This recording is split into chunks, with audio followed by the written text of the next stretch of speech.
Hi guys, welcome back to SMB Designs. Thank you for being patient with me while I was out for surgery.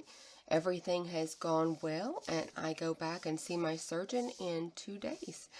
So let's pick up where we left off. We left off in the book of Matthew in chapter 27.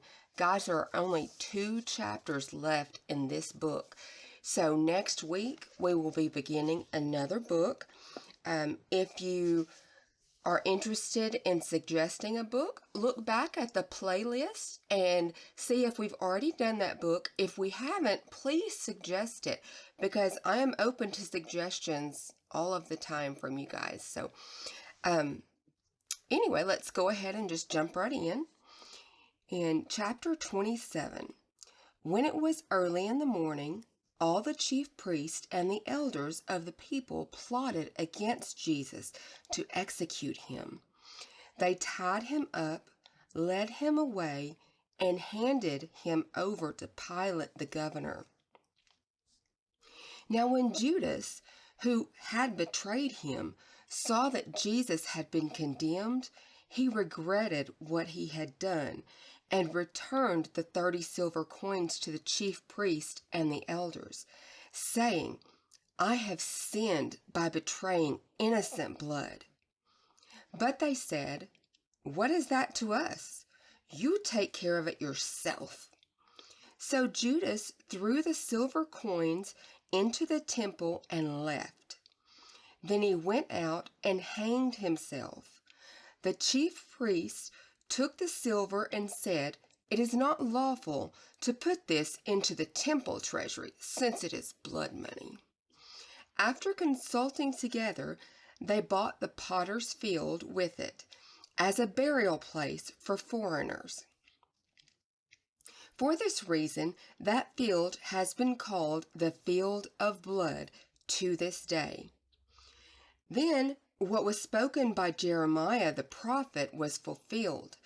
They took the 30 silver coins, the price of the one whose price had been set by the people of Israel, and they gave them for the potter's field, as the Lord commanded me.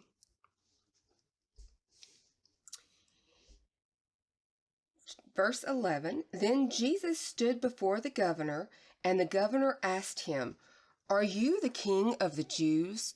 Jesus said, You say so. But when he was accused by the chief priest and the elders, he did not respond. Then Pilate said to him, Don't you hear how many charges they are bringing against you? But he did not answer even one accusation, so that the governor was quite amazed. During the feast, the governor was accustomed to release one prisoner to the crowd, whomever they wanted. At that time, they had in custody a notorious prisoner named Jesus Barabbas, or Jesus Barabbas. So after they had assembled, Pilate said to them, Whom do you want me to release for you? Jesus Barabbas or Jesus? Who is called the Christ? For he knew that they had handed him over because of envy. As he was sitting on the judgment seat, his wife sent a message to him. Have nothing to do with that innocent man. I have suffered greatly as a result of a dream about him today. But the chief priests and the elders persuaded the crowds to ask for Barabbas and to have Jesus killed. The governor asked them, Which of the two do you want me to release for you? And they said, Barabbas. Pilate said to them, Then what should I do with Jesus, who is called the Christ? They all said, Crucify him. He asked why. What wrong has he done? But they shouted more insistently, Crucify him. When Pilate saw that he could do nothing, but that instead a riot was starting, he took some water, washed his hands before the crowd, and said, "I am innocent of this man's blood. You take care of it yourselves." In reply, all the people said, "Let his blood be on us and on our children." Then he released Barabbas for them. But after he had Jesus flogged, he handed him over to be crucified. Then the governor's soldiers took Jesus into the governor's residence and gathered the whole cohort around him. They stripped him and put a scarlet robe around him, and after braiding a crown of thorns, they put it on his head. They put a staff in his right hand, and kneeling down before him, they mocked him. "Hail, King of the Jews!" They spat on him and took the staff and struck him repeatedly on the head.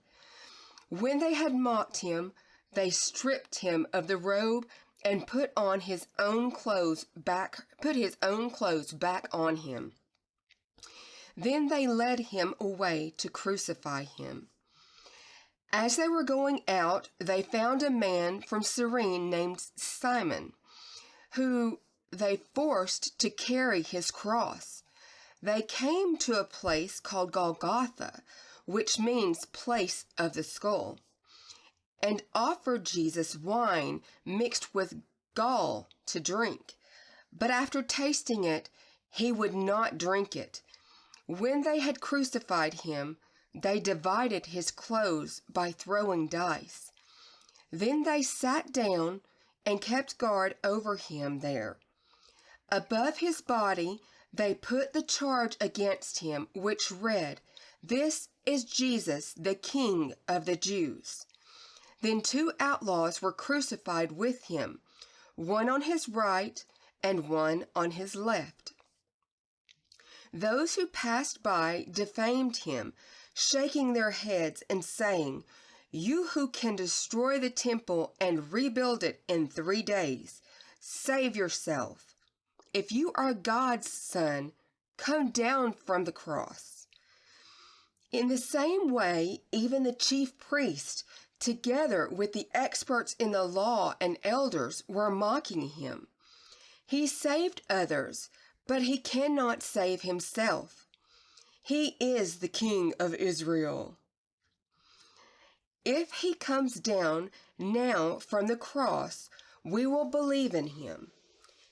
He trusts in God. Let God, if he wants to deliver him now, because he said, "I am God's son." The robbers who were crucified with him also spoke abusively to him. Now from noon until 3, darkness came over all the land. At about 3 o'clock, Jesus shouted with a loud voice, "Eli, Eli, lema sabachthani?" That is, my God, why have you forsaken me?" When some of the bystanders heard it, they said, "This man is calling for Elijah." Immediately one of them ran and got a sponge, filled it with sour wine, put it on a stick, and gave it to him to drink. But the rest said, "Leave him alone. Let's see if Elijah will come down to save him." Then Jesus cried out again with a loud voice and gave up his spirit. Just then the temple curtain was torn in 2, from top to bottom. The earth shook and the rocks were split apart. And tombs were opened, and the bodies of many saints who had died were raised. They came out of the tombs after his resurrection and went into the holy city and appeared to many people. Now when the centurion and those with him who were guarding Jesus saw the earthquake and what took place, they were extremely terrified and said, "Truly, this one was God's son.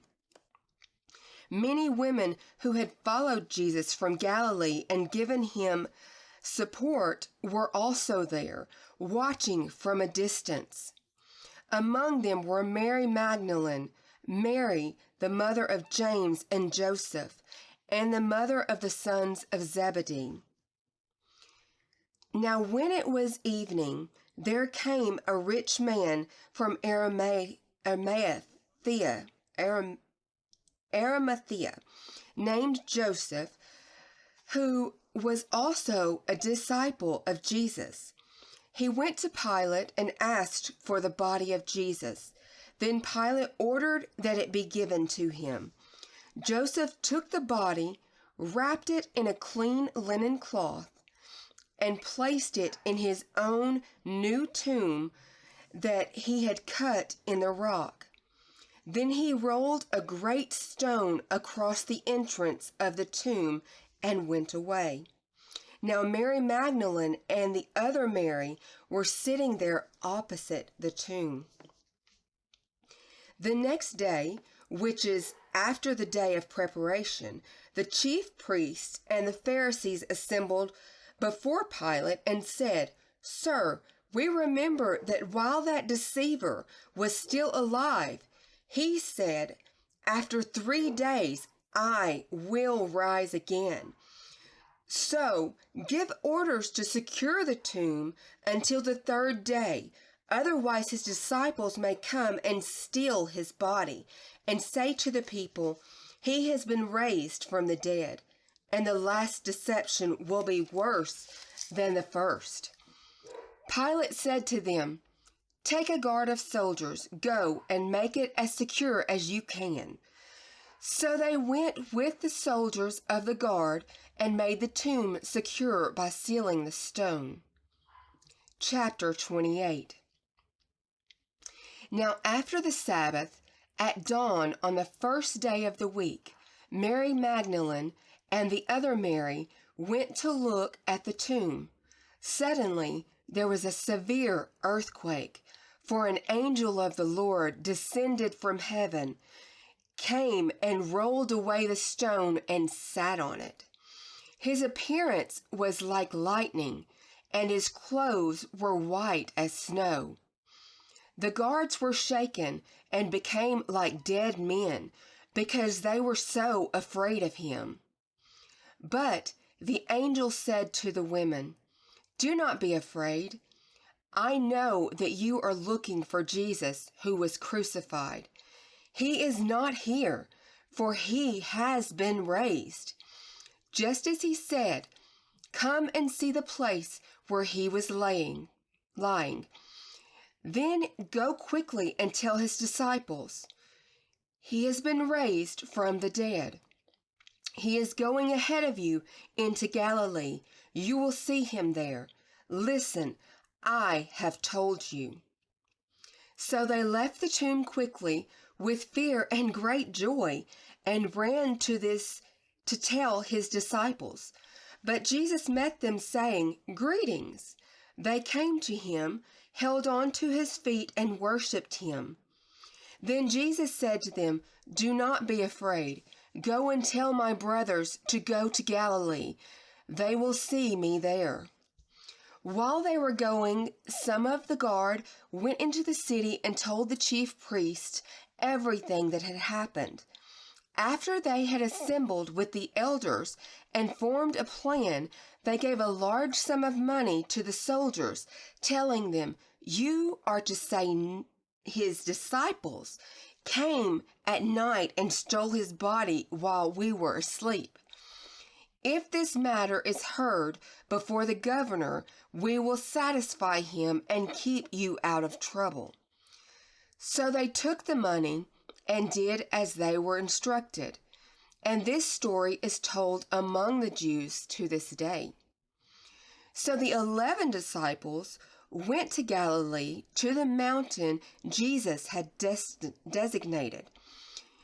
When they saw him, they worshipped him, but some doubted. Then Jesus came up and said to them, "All authority in heaven and on earth has been given to me. Therefore, go and make disciples of all nations, baptizing them in the name of the Father and the Son and the Holy Spirit, teaching them to obey everything I have commanded you. And remember, I am with you always to the end of the age. What an awesome way to end that book. I look forward to hearing from you all in the comments. Please give it a like if you liked it. Subscribe if you're not subscribed. We do this series every Thursday on my channel. And if you have any prayer requests, I am always willing to pray for you or anyone that you're wanting prayers for. Leave it in the comments below, or if you prefer a private conversation, my email address is in the description box below. Feel free to email me there with your prayer request as well. Thank you all. I look forward to seeing you in the next one and the new year. Bye.